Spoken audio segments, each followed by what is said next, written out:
একটু একটু করে সঞ্চয় করে অনেক বড় ধনী হওয়া যায়। তো একটু একটু করে কাজ বাড়িয়ে অনেক কাজ সমাপ্ত করা যায়। একটু একটু করে জ্ঞান বাড়িয়ে আপনি জ্ঞানী হয়ে উঠতে পারেন। একটু একটু করে বই পড়ে আপনি বিদ্বান হয়ে উঠতে পারেন।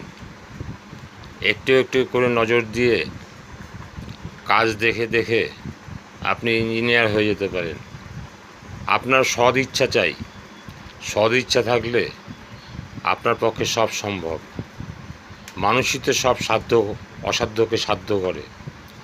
মানুষই তো সব পারে।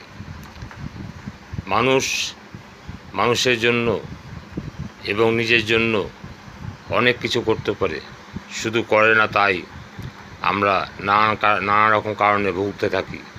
এই ভোগান্তি দূর হবে যদি সব কাজে সঠিকভাবে এগিয়ে যাওয়া যায়।